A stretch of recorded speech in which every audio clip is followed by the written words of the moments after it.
संघटना जिंदाबाद, श्रमजीवी विद्यार्थी संघटना जिंदाबाद, श्रमजीवी संघटना जिंदाबाद, आदिवासी कष्टकरी ढोर नाय माणूस आहे, माणुसकीची भीक नको, कमाने वाला लूटने वाला नया जमाना, नया जमाना।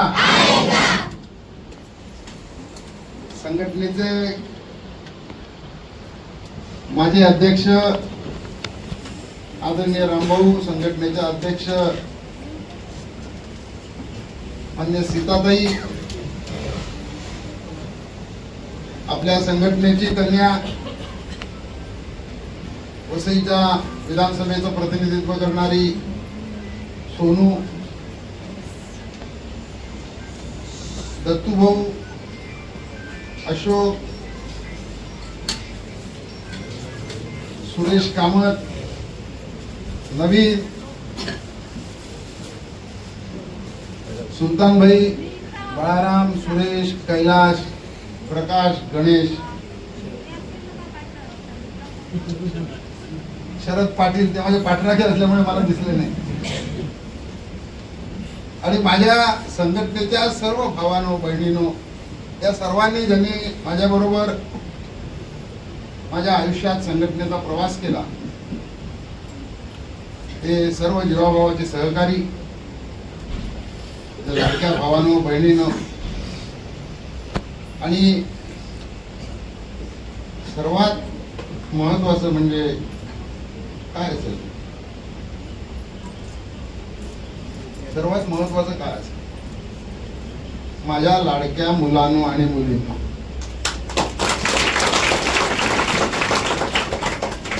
आपल्याकडे एक गाणं मला आठवलं, या लाडक्या मुलांनो, आम्ही लहानपणी होतो, माहिती का तुम्हाला?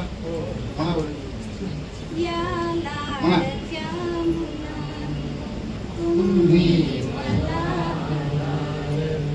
नवहिंदवी युगाचे तुम्हीच शिल्पकार,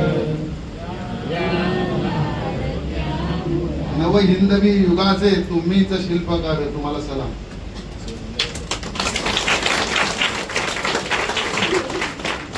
तुमचं सर्वांचं लक्ष आहे का माझ्याकडे?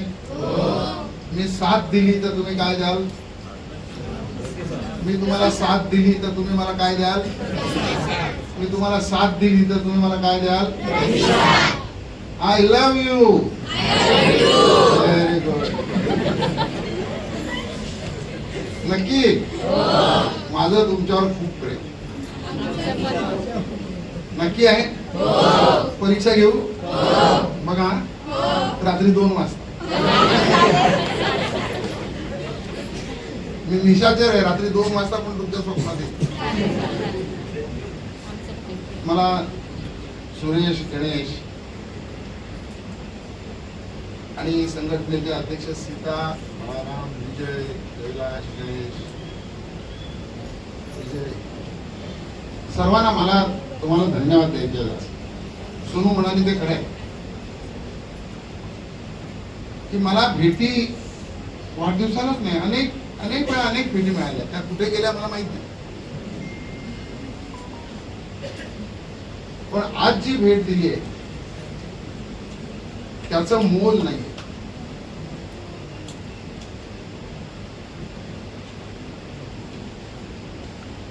एक तर आजचा दिवस माझ्यासाठी महत्वाचा असा आहे की मी संघटनेचं आयुष्य चाललो, सुरुवातीलाही चाललो, शेवटपर्यंत चाललो, संघटनेचा श्वास घेतला, आणि त्या श्वासाबरोबर माझ्या ज्यांनी मला साथ प्रतिसाद दिला असे सगळे जीवाभावाचे कार्यकर्ते इकडे आले, मला ही भेट दिली। बरेच जण आयुष्यामध्ये संपत्ती मोजतात, माझी संपत्ती इथे आहे बघा, ही बसलेली माझी सगळी संपत्ती। ज्यांना जे थकले आणि मी विचारलं, का रे बाळाराम थकला का? तरी बळाराम सांगतो अजिबात नाही, मी परत धावायला तयार.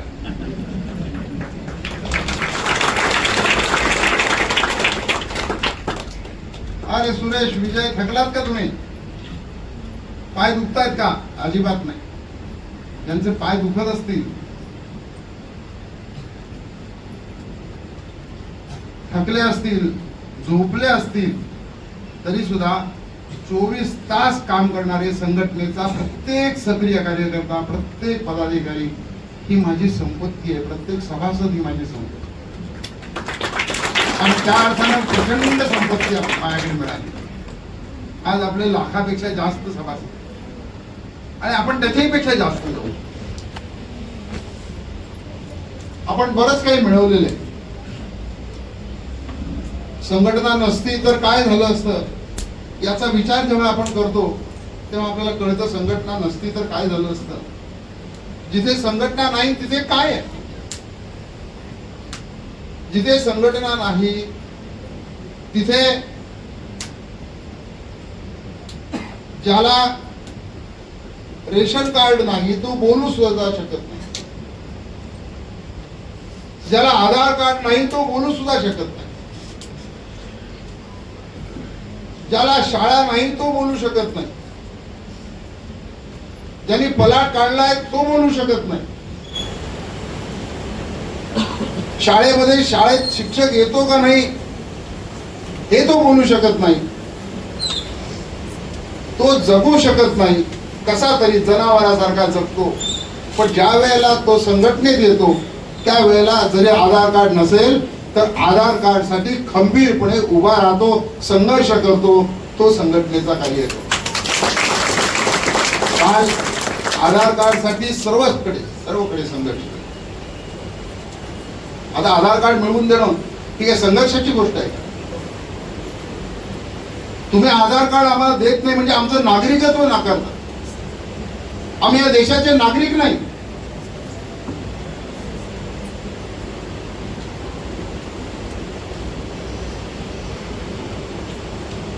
मला कुणासाठी बोलायचं हे कळत नाही. मोठ्यांसाठी बोलू का छोट्यांसाठी बोलू?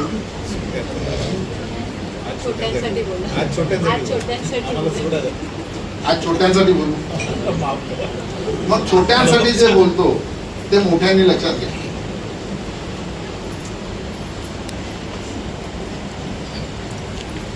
मला साने गुरुजींचं खानदेशामधलं स्वातंत्र्यासाठीचं काम आठवलं. शिरीष कुमार सारखे तरुण साने गुरुजींनी उभे केले. खानदेशामध्ये घराघरामध्ये ते फिरले आणि घराघरात फिरून काय सांगितलं त्यांनी प्रत्येक आई बापाला सांगितलं की या देशाला स्वातंत्र्य मिळवून द्यायचं आहे. आणि या देशाला स्वातंत्र्य मिळवून द्यायचं असेल तर स्वातंत्र्याचं युद्ध सुरू आहे, स्वातंत्र्याची लढाई सुरू आहे. या लढाईमध्ये तुमच्या घरातला एक मुलगा किंवा एक मुलगी देशाकरता द्या. देशाला स्वातंत्र्य मिळाल्याशिवाय राहणार नाही. आणि खानदेशामधली हजारो मुलं आई बापाने दिली. माझं संघटनेच्या आई बापाला सांगणे, प्रत्येक सभासदाला सांगणे की आपल्याला सुद्धा स्वातंत्र्य मिळवून द्यायचं आहे. 1947 ला 15 ऑगस्टला मिळालेलं ते स्वातंत्र्य आपलं नाहीये. ते अडाणी अंबानी कुणीतरी लुटलेलं आहे. अंबानीच्या मुलाच्या लग्नासारखा थाटमाट काय असतो. त्या वेळेला 26 नोव्हेंबर 1949 दिव्यांनी वाचली प्रास्ताविका, उद्देशिका, प्रिएम्बल. त्यामध्ये 26 नोव्हेंबर 1949 ला आम्ही अधिनियमित करून स्वतः परत अर्पण करतो. ते संविधान अर्पण करायच्या एक दिवस आधी 25 नोव्हेंबरला बाबासाहेब आंबेडकरांनी भाषण केलं होतं संविधान सभेमध्ये. आणि त्या भाषणामध्ये बाबासाहेब आंबेडकरांनी सांगितलं होतं की आपण पूर्ण विरोधाभासांनी भरलेल्या अशा विश्वामध्ये, जगामध्ये प्रवेश करतो. आपण समानता दिली आहे. संविधानामध्ये आहे समानता. आपण जे वाचलं त्या प्रस्तावनेमध्ये आहे, उद्देशिकेमध्ये आहे समानता. पण आम्ही हे बाबासाहेबांनी सांगितलेलं होतं, लक्षात घ्या, आम्ही राजकीय समानता देतो. म्हणजे अंबानीला सुद्धा एक मत आणि त्या विवेकच्या बाबाला सुद्धा एक मत, मोखाड्याला किंवा जवाहरला देहऱ्यामध्ये राहणाऱ्या कातकरी वाडीतल्या त्याच्या बाबाला पण एक मत आणि अंबानीला पण एक मत, अदानीला पण एक मत, टाटाला पण एक मत, बिर्लाला पण एक मत, सर्वांना एक मत. सर्वांना मत सारखं, पण सर्वांची पद सारखी झाली का? कुठे आहे समानता? मुंबईमध्ये मलबार हिलला, वाळकेश्वरला, मुंबईच्या मोठ्या मोठ्या शाळांच्या मध्ये शिकणारी मुलं आणि कातकरी मध्ये वस्तीमध्ये माझा शिकणारा हा विवेक असेल, ही मोनिका असेल, तो विघ्नेश असेल, यांच्यासारखी मुलं, कुठे आहे समानता? कुठे आहे स्वातंत्र्य? हे फक्त तोंडी दाखवायला स्वातंत्र्य आहे. स्वातंत्र्य 15 ऑगस्टला लाल किल्ल्यावर नसतं. स्वातंत्र्य 15 ऑगस्टच्या मंत्रालयामध्ये नसतं. स्वातंत्र्य कातकऱ्याच्या उंबरठ्यावर दिसावं लागतं. ते दिसतंय का आपल्याला? माझा प्रश्न दिसतंय आपल्याला? जे आपण सर्वांनी सांगितलं ते आश्रमशाळेचं वास्तव आहे, आमच्या हॉस्टेलचं वास्तव आहे. आमच्याकडे केंद्राच्या निधीमधून 275 खाली विशेष निधी मिळतो. पालघरला वाचनालय बांधलं. 60 मुलं आपली मोखाड्यापासून तलासरीपासून त्या ठिकाणी शिकायला जातात.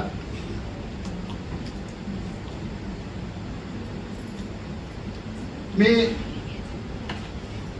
एका पत्रकारांना पाठवलं तिथे, त्याचं नाव नीरज राऊत, लोकसत्तेचे वार्ताहर आहेत, आणि आपल्या संघटनेच्या राजेश राऊत यांनाही पाठवलं, जे वकील आहेत. आणि त्यांना म्हटलं जर परिस्थिती बघून या, काय परिस्थिती.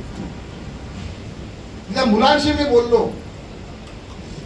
केंद्र सरकारच्या निधीमध्ये वाचनालय सुरू केलं. आमच्या मुलांना कॉम्प्युटर नाही. कोणत्या जैनजीची व्यथा करतो आपण?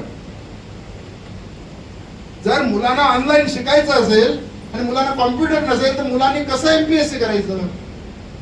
मुलांनी कशी आपली स्वप्न पूर्ण करायची? त्या मुलांना सांगितल्यानंतर मला वाईट वाटलं. ते म्हणाले की भाऊ, आम्हाला पुस्तकं सुद्धा नाही. भीक लागली आहे सरकारला.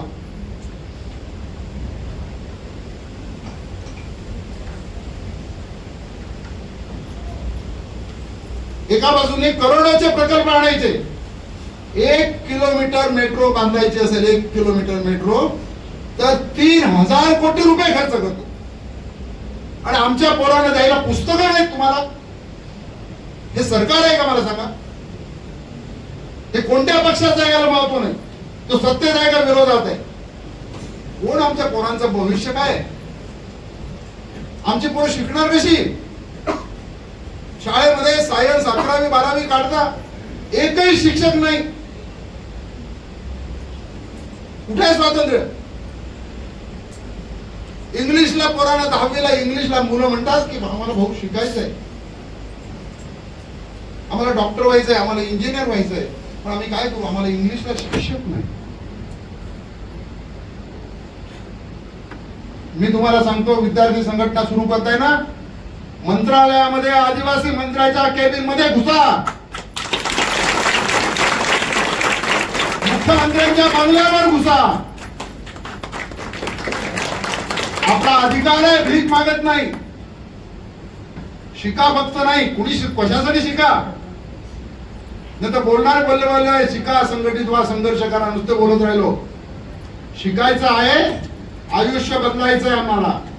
आमचं आयुष्य बदलायचंय, आमच्या आई बापाचं आयुष्य बदलायचंय, आमच्या समाजाचं आयुष्य बदलायचं, आमच्या देशाचं आयुष्य बदलायचंय. त्याकरता आम्ही संघटित होऊ. फक्त स्वतःसाठी नाही संघटित होणार, फक्त स्वतःसाठी संघर्ष नाही करणार. आम्हाला बिरसा मुंडाचा वारसा आहे, आम्हाला भगतसिंगाचा वारसा आहे, आम्हाला नाग्या कातकरीचा वारसा आहे, आम्हाला शिरीष कुमारचा वारसा आहे. हे रक्त आपल्यामध्ये स्वातंत्र्याचं रक्त वाहत आहे, गुलामीचं रक्त नाही वाहत आपल्यामध्ये. आहे का तुमच्याकडे की ज्यांचं गुलामीचं रक्त वाहत आहे असं कोणी? स्वातंत्र्याचं रक्त वाहत आहे. म्हणून मी सांगेन विद्यार्थी संघटनेने आक्रमक व्हा. हातात दगड नका घेऊ, हातात धोंडे नका घेऊ, हातात शस्त्र नका घेऊ. बाबासाहेबांनी दिलेलं संविधानाचं शस्त्र हातात घ्या. महात्मा गांधींनी दिलेलं अहिंसेचं शस्त्र हातात घ्या आणि चालवा सरकारवर. कोणतं सरकार आपल्याला आडू करतं ते बघूया. मला तुम्ही भेट देणार असाल तर ही संघर्षाची भेट द्या. आणि माझ्या संघटनेच्या सगळ्या सभासदांना, कार्यकर्त्यांना सांगेन, या पोरांच्या रस्त्यात नका येऊ, या पोरांना मार्गदर्शन नका करू, या पोरांना भाषण नका देऊ, या पोरांचं ऐकू. आपल्यापेक्षा त्याला कळतं. मला बरेचदा, मी तसा हट्टी मुलगा आहे. माझा मित्र इथे वर्गातला, माझ्या विजय पळी इथे आहे, तो माझ्या वर्गात होता. 8वी 9वी 10वी आम्ही एकत्र शिकलो, 11वी. मी फार हट्टीपणा केला. जसं तुम्ही सांगताय नेही तर सांगा नेहीच, तसं मी म्हटलं मला हे पाहिजे म्हणजे पाहिजेच. मी तुम्हाला खरं सांगतो, काल मी एक पाहिलं, मला विलासने पाठवलं आणि ते मी पाहिल्यानंतर मी बेहद खुश झालो. आणि जितक्या लोकांना मला पाठवता येते तेवढं ते पाठवून दे. खूप खुश झालो. मी बघितलं एक मुलगा बाकीच्या मुलांना सांगतोय की उठा, संघटित व्हा, प्रकल्प अधिकारी आल्याशिवाय जायचं नाही, आपल्या मागण्या आपल्याला मान्य करून घ्यायच्या आहेत. धडाक्याने सांगणारा एक मुलगा मी तिथे पाहिला आणि मला वाटलं अरे हा मुलगा माझा का नाही, माझ्या संघटनेचा का नाही. आणि मी तो कोण आहे याचा शोध घ्यायला सुरुवात केली. आणि जेव्हा मी शोध घ्यायला सुरुवात केली तेव्हा रात्री मला कळलं की तो मुलगा माझाच आहे.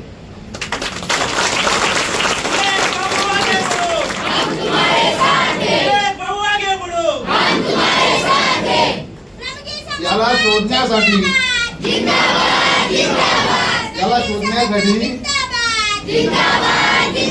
खूप प्रयत्न केले, याच्यापर्यंत पोहोचायचं. हा आहे कुठला? आणि जेव्हा तो म्हणाला की भाऊ मी संघटनेचाच आहे, मी तुम्हाला फॉलो करतो, मला माहित नव्हतं मला कोण फॉलो करतो. मी काय सोशल मीडियावर फार नसतो. तू फॉलो करत असेल तर त्याचं क्रेडिट तिकडे तो विलास बसलाय ना त्याला आहे. तो म्हणाला भाऊ मी देहऱ्याचा आहे, जवार मध्ये. देहरा म्हटल्यानंतर माझ्या डोळ्यासमोर पायल डोके आले. 10वीला 80% मार्क मिळालेली पोरगी, डॉक्टर व्हायचंय म्हणून विज्ञान शाखेला त्या देहराच्या आश्रमशाळेमध्ये तिला प्रवेश पाहिजे होता. पण आश्रमशाळेची आमची क्षमता भरलेली होती. आम्हाला भीक लागली की आम्ही आमच्या आदिवासी पोरांना राहायला जागा नाही देऊ शकत.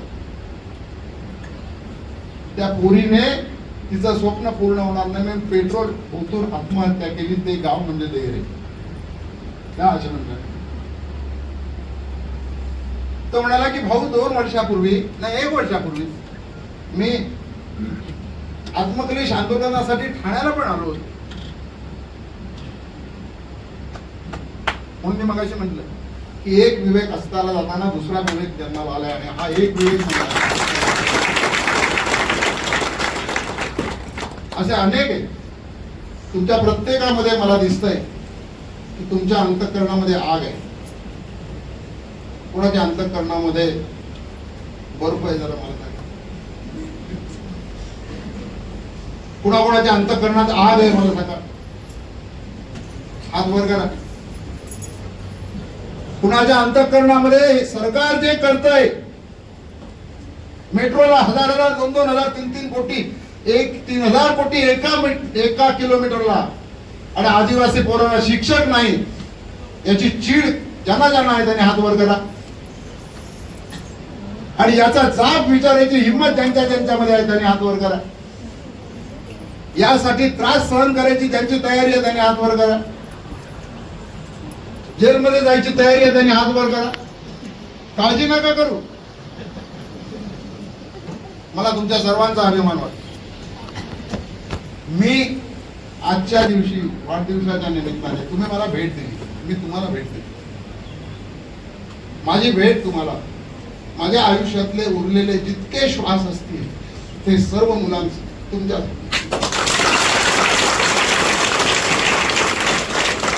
तुम्ही सांगाल ते करायचं. तुम्ही सांगाल तिथे यायला, तुम्हाला आश्रमशाळेत येऊन शिकवायला, तुमच्यासाठी रस्त्यावर लढायला, तुमच्यासाठी मंत्रालयामध्ये केबिन मध्ये घुसायला तुमचा भाऊ पुढे असणार आहे. फिकर नाही करणार असं नाही. मला मंत्रिपदाचा दर्जा दिला, मी फेकून देईन मंत्री.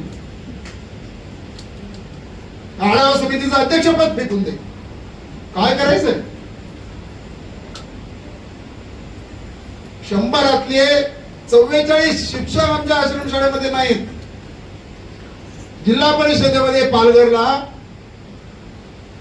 शरदजी 10,000 मुलं आहेत जिल्हा परिषदेमध्ये शिकणारी 9वी 10वी. आमच्या शिक्षण मंत्र्याला भीक लागली आहे, आमच्या आदिवासी मंत्र्याला भीक लागली आहे. यांच्या शिक्षकांना आम्ही जिल्हा परिषदेला पैसे देऊ शकत नाही, ही परिस्थिती आहे. मुख्यमंत्र्यांना मी लिहिलंय. काय उपयोग आहे लिहिण्याचा? म्हणून मी सांगतो तुम्हाला की मुख्यमंत्र्यांच्या आता मी भेटीवर जाणार नाही. मुख्यमंत्र्यांनी मला भेट द्या म्हणून मागणार नाही, मुख्यमंत्र्यांना भेट द्या म्हणून पत्र लिहिणार नाही. तुम्ही रस्त्यावर या, तुमच्या बरोबर रस्त्यावर लढून मी मुख्यमंत्र्यांशी बोलेल, त्याशिवाय मी बोलणार नाही. आम्हाला जगू द्यायचंय का नाही? आदिवासीला नष्ट करायचंय का तुम्हाला? मला हे दिसतंय सर्व चित्र. हे सर्व जे काही चाललंय तुमचं ते संपत्तीचं केंद्रीकरण चाललंय. अंबानी अडाणी शिवाय तुम्हाला काही दिसत नाही. फक्त पैशावाले तुम्हाला दिसतात. या देशातल्या गरिबांनी काय करायचं? जगायचं कसं? आदिवासींनी जगायचं का नाही जगायचं? आणि ह्या आम्ही जगायचं का नाही जगायचं तुम्हाला विचारत नाही. आमचा अधिकार आहे सन्मानाने जगायचा. तुम्ही कोण आमचा अधिकार काढून घेता? तुम्ही सत्तेवर आज उद्या नाही. तुम्ही काय सत्तेचा अमरपट्टा घेऊन आलेला नाही. आम्ही सत्ते इथे बसलेले संपूर्ण देशाचे मालक आहोत. आम्ही भारताचे लोक. म्हणा सर्वांनी, आम्ही या देशाचे मालक आहोत. आम्ही देशाची मुलं, या देशाचं भविष्य आहोत. कोण आमच्या आड येतं इथे बघू. अशी हिंमत आहे तुमच्या? नक्की आहे? बघा मी सुद्धा तरुण झालो गेलो. आता तुम्ही सांगाल का याचा 17वा वाढदिवस आहे? माझा 17वा वाढदिवस.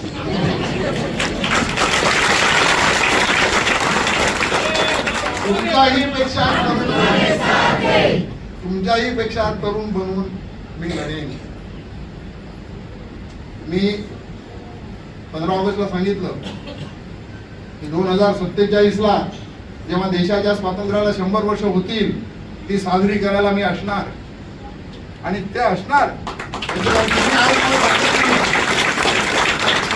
तुम्ही आज मला ताकद दिली, तुम्ही मला लढायची प्रेरणा दिली, तुम्ही मला अमृत पाजलंय. त्यामुळे देशातला जगातला कोणताही आजार मला मारू शकणार नाही. तुम्ही जोपर्यंत हात लढता आहात, कशासाठी लढायचं लक्षात घ्या. आपल्यासाठी नका लढू, आपल्यासाठी नका लढू. तू ग्रॅज्युएट हो, MPSC कर, क्लास 1 ऑफिसर कर. असे क्लास 1 ऑफिसर हजारो आहेत रे. असे MPSC केलेले डेप्युटी कलेक्टर पण खूप आहेत. असे IAS केलेले कलेक्टर पण खूप आहेत. आपल्या देशाला भगतसिंग पाहिजे.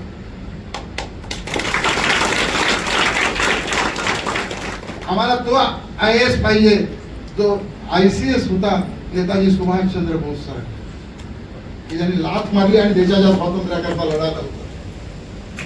आम्हाला खुदिराम बोस सारखा पाहिजे. आम्हाला बिरसा मुंडा पाहिजे. आम्हाला नाग्या कातकरी पाहिजे. आणि तुमच्यामध्ये ते सर्व दिसतात. म्हणून मी तुम्हाला सलाम देतो. की उद्याचं फक्त संघटनेचं भविष्य तुम्ही नाही आहात, फक्त ठाणे पालघरचं भविष्य नाही आहात तुम्ही. उद्याच्या देशाचं भविष्य तुमच्या पिढीमध्ये आहे आणि तुमच्या पिढीला चांगले दिवस देणं हे माझ्यासारख्याचं काम आहे. आम्ही तुमच्या पाठीशी उभे राहू, तुमच्या आड नाही येणार आहे. तुम्हाला ज्या ज्या वेळेला मदत लागेल त्या त्या वेळेला तुम्ही लढा, तुम्ही शिका. तुम्हाला शिकायला जी मदत लागेल ते आम्ही देऊ, तुम्हाला लढायला जी मदत लागेल ते आम्ही देऊ. जिंका. अहिंसेच्या मार्गानं संविधानानं दिलेला अधिकार आपला मिळवून घ्यायचा आहे. तो अधिकार आपल्याला कोणी देणार नाही, तो मिळवून घ्यायचा आहे आणि तो मिळवून घेण्याकरता विद्यार्थी संघटनेची सुरुवात केली आहे. मला मी परत एकदा संघटनेच्या मनापासून सर्वांचे आभार मानतो की खूप चांगली अनमोल भेट तुम्ही मला दिलेली आहे. आपल्या संघटनेच्या प्रत्येक सभासदांनी त्यांच्या मुलाला, तो विघ्नेश 5वीला आहे, त्याला मी विचारलं का रे तू संघटनेकडे, तू पण संघटनेत येणार का नाही? 5वीतल्या मुलाला सुद्धा संघटनेमध्ये आणा. विद्यार्थी संघटना आपल्या मुलाला लहानपणाचं बाळकडू बाजू अंगाई घेतं, स्वातंत्र्याचे अंगाई घेतं म्हणून वलवार नाव स्वातंत्र्य दौलत मोलाची रे या पोरांच्या तोंडात. पिक्चरची गाडी या पोरांच्या तोंडात असतील ते असू द्या, मी त्याच्या विरोधी नाही करत, पण देशाची आणि आपल्या समाजाची गाडी सुद्धा तुमच्या तोंडी कशी येतील त्याचा विचार आपल्याला करायचा आहे. लक्षात घेऊ. तुम्ही म्हणून तुमचा आश्रमशाळेत शिक्षक नाही म्हणून भांडणारे नका होऊ, आश्रमशाळेत चांगलं खायला मिळत नाही म्हणून भांडणारे नका होऊ, वसतिगृहामध्ये नीट व्यवस्था नाही, पाणी नाही म्हणून भांडणारे नका होऊ. तुम्ही असे भांडणारे व्हा की आम्हाला आमच्यावर अन्याय करणारी सगळी व्यवस्था उलटवून टाकायची. ज्या ठिकाणी अंबानीचा मुलगा आणि हा विवेक पागी जो देहराला कातकरी वस्तीमध्ये आहे त्या दोघांना समानता राहील असं चित्र आम्हाला निर्माण करायचं आहे. जे आज विषम समाजाकडे येणारं चित्र आहे ते आम्हाला बदलायचंय. आमच्या रंगावरून कोणी ओळखणार नाही याची जात कोणती, त्याच्यावर काय द्यायचं त्या. आम्हाला काय येतंय त्यांच्यावर आमची परीक्षा करा. आम्ही कुठे राहतो त्या पद्धतीच्या सोयी सवलती आम्हाला, सगळ्यात दळबदरी सोयी सवलती. नुसत्या आदिवासी खात्याने आता इमारती उभ्या केल्या. ठेकेदारांसाठी आदिवासी खातं चालतंय, इमारती मागे इमारती. त्या इमारतीच्या आत शिक्षक आहेत का नाही हे कुणी बघायचं. म्हणून मी तुम्हाला सांगतो की आपल्या संघटनेच्या प्रत्येक सभासदांनी आपलं भविष्य म्हणजे आपली मुलं आहेत. हे माझं म्हणणं बरोबर आहे का चूक आहे? आपलं भविष्य कोण आहे? आपली मुलं आहेत. आता जे काम करायचं ते फक्त विवेक भाऊनी नाही, तुम्ही सुद्धा आपल्या मुलांसाठीच काम करायचं एवढं लक्षात घ्या. आता निर्धार करा. माझं स्वप्न आहे एक दिवस असा येईल त्या दिवशी हा देश सुखी असेल. हे माझं स्वप्न नाही, हेच स्वप्न साने गुरुजींनी पाहिलं होतं. हे स्वप्न भगतसिंगांनी पाहिलं आणि तो फासावर गेला. हेच स्वप्न खुदीराम बोसनी पाहिलं आणि तो फासावर गेला वयाच्या अवघ्या 16-17व्या वर्षी. हे स्वप्न शिरीष कुमारनी पाहिलं आणि यांनी छातीवर गोळ्या झेलल्या.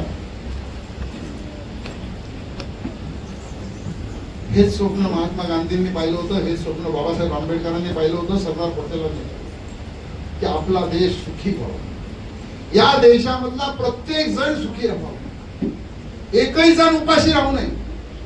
आज आमचा देश अभिमानानं सांगतो की देशातले 80 कोटी लोक आम्ही त्यांना फुकट धान्य देतो. काही शरम वाटायला पाहिजे. रोज अंबानीची संपत्ती क्षणाक्षणाला तुमच्याने लाखोने वाढते आणि 80 कोटी लोक फुकटच्या अन्नावर जगतात हे सांगायला त्या सरकारला शरम वाटली पाहिजे. हे स्वप्न नव्हतं. प्रत्येकाला सन्मानाने जगता येईल, प्रत्येकाला ताठ मानेने जगता येईल, प्रत्येकाला स्वतःच्या खर्चानं घर बांधता येईल, प्रत्येकाला स्वतःच्या खर्चानं अन्न घेता येईल, प्रत्येकाला स्वतःच्या खर्चानं शिकता येईल अशी व्यवस्था पाहिजे. भिकेची व्यवस्था नको, आम्हाला हक्काची व्यवस्था पाहिजे. या देशाचं नाव आणि म्हणून व्यवस्था बदलण्याकरता, समाजामध्ये बदल घडवून आणण्याकरता या पुढचं काळ आपण सर्वांनी घ्यायचं हे आव्हान आहे. ते आव्हान आपण स्वीकारू आणि येणाऱ्या पिढीला तुम्हा सर्वांना चांगल्यात चांगलं जीवन जगता येईल, ताठ मानेनं जगता येईल. तुमच्या मुलांना आश्रम शाळेमध्ये शिक्षक नाही अशी व्यवस्था नको. तुमच्या मुलांना तरी, तुमच्या मुलांना हॉस्टेलमध्ये पाणी नाही अशी व्यवस्था नको. तुमच्या मुलांना वाचनालय बांधलं पण त्याच्यामध्ये पुस्तकं नाहीत अशी व्यवस्था नको. असं जर पाहिजे असेल मित्रांनो तर संघर्षाशिवाय पर्याय नाही. संविधानातला अधिकार कुणी मागून देणार नाही. त्यासाठी संविधानामध्येच तरतूद केली. आज आपले श्रमजीवी विद्यार्थी संघटना आपण संविधानाचा अंमल करतो. तो 5 ऑगस्टचा GR जो सांगतोय त्या 5 ऑगस्टच्या GR मध्ये आहे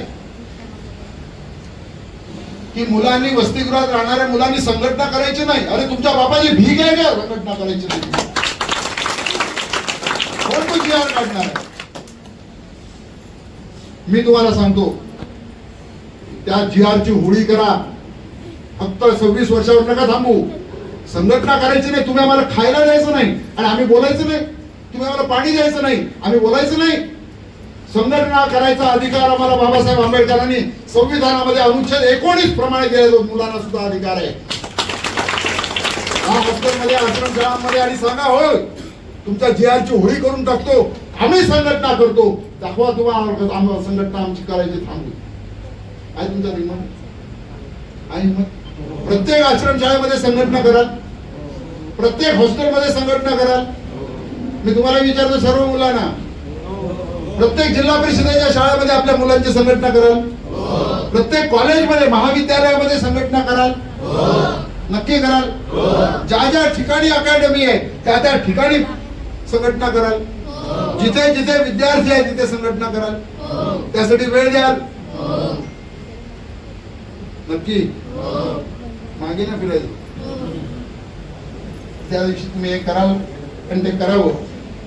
आज संविधानाने दिलेला जो अधिकार आहे, स्वातंत्र्याचा अधिकार, संघटना करण्याचा अधिकार आणि संघटना करून अहिंसक प्रतिकार करण्याचा, विनाशस्त्र एकत्र जमण्याचा, आंदोलन करण्याचा अधिकार ही कुणाची मेहरबानी नाही.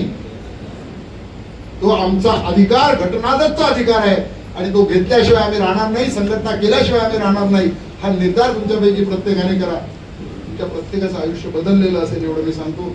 संघटनेशिवाय पर्याय नाही. आपण सर्वांनी संघटित व्हा. संघटनेच्या प्रत्येक सभासदांनी, अध्यक्षांना मी सांगेन की तुम्ही सर्वांनी या मुलांच्या पाठीत ताकद लावा. या मुलांना चांगलं जीवन कसं मिळेल, यांचा संघर्ष चांगला कसा होईल, यांचं नेतृत्व पुढे कसं जाईल. तुम्ही नेतृत्व करा. अनेका तू नेतृत्व, विघ्नेश तुझ्यासारख्यांनी नेतृत्व करा. आपण या पद्धतीने तुम्ही नेतृत्व करा. आम्ही तुम्हाला मदत करू. मार खायचा असेल तर 4 लाठ्या पडतील तर तुमच्या पडायच्या आधी आमच्या पडतील अशी व्यवस्था नाही. तुमचं संरक्षण करू. ती शपथ मी संघटनेच्या सर्वांना देतोय. तुम्ही हात वर करा. संघटनेच्या सर्व पदाधिकाऱ्यांनी. माझं म्हणणं बरोबर आहे का चूक आहे? या पोरांच्या पाठीशी उभं राहायचं का नाही राहायचं? आजपासून आपली मुलं विद्यार्थी संघटनेत मागवायची आणि विद्यार्थी संघटना इतकी मजबूत करायची की तुम्ही त्या सूरजनी याची माहिती काढली की शाळेमध्ये पोषण आहारच मिळत. त्याला पण ती उशिरा मिळाली, लवकर मिळायला पाहिजे पुढच्या लक्षात. पण त्यानंतर तुम्ही सर्व मुलं, कोण कोण थाळी वाजवायला गेलो होतं हात वर? थाळी वाजवायला कोण कोण गेलो होतं? मुलं कोण कोण गेली होती थाळी वाजवायला? अरे ताटली वाजवायला मुलं कोण कोण गेली होती ताटली वाजवायला?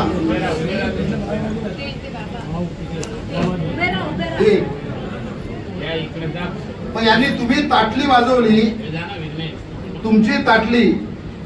मला कौतुक वाटतं की या जिल्ह्यामध्ये असा एक जिल्हाधिकारी या राज्यामध्ये निघाला. भिवंडीला मुलं चालली होती ताटली वाजवत, ताटली वाजवत चालली होती मुलं. आणि त्यावेळेला म्हणजे हेच सांगायला ना की सरकारला भीक लागली, आम्हाला खायला पण देत नाही सरकार.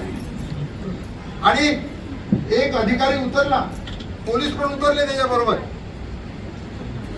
तो उतरला, त्या मुलांकडे गेला आणि मुलांना नमस्कार करून म्हणाला, मुलांना नमस्कार, मी या जिल्ह्याचा जिल्हाधिकारी आहे. त्याचं नाव श्रीकृष्ण पांचाळ, डॉक्टर श्रीकृष्ण पांचाळ. मी ताबडतोब त्याला, तर मला कळल्या त्यांचं अभिनंदन केलं. ते म्हणाले, भाऊ माझं कर्तव्य नाही, माझी मुलं उपाशी असतील तर मी गाडीमध्ये कसं चालणार. मी त्यांना म्हटलं, मग एक करा की जिल्हाधिकाऱ्याचा संबंध या पोषण आहाराशी नाहीये, पण तुम्ही शासनाला लिहा की तुम्ही काय पाहिलं. आणि त्या संध्याकाळी त्या कलेक्टरनी शासनाला लिहिलं की ही परिस्थिती. असे पण अधिकारी आहेत. तुम्ही जेव्हा अधिकारी व्हाल, तुम्ही अधिकारी व्हाल तेव्हा असे अधिकारी व्हा की लोकशाहीचे अधिकारी, लोकांना अधिकार देणारे अधिकारी, लोकांचं स्वातंत्र्य काढून घेणारे अधिकारी या देशाला नको. आणि जे कोणी अधिकारी देशाच्या स्वातंत्र्य काढून घ्यायचा प्रयत्न करील त्याला ठिकाण आणल्याशिवाय राहणार नाही, असा निर्धार आपण सर्वजण करू. मला तुम्ही या वाढदिवसाला खूप मोठी भेट दिली. तुमचे आभार मानायला माझ्याकडे शब्द नाही, म्हणून मी तुम्हाला एवढंच सांगू शकतो की प्रत्येक श्वास यानंतरचा, संघटनेसाठी तर आतापर्यंत मी श्वास व्यवस्थित, त्यानंतरचा प्रत्येक श्वास या माझ्या मुलांच्या भविष्यासाठी वेचायची संधी आपण मला द्या. आणि त्यासाठी जसे आपण आतापर्यंत लढलो तसे या मुलांच्या भविष्यासाठी लढू. त्यामध्ये आपल्या सर्वांना यश मिळो ही प्रार्थना करतो. जिंदाबाद.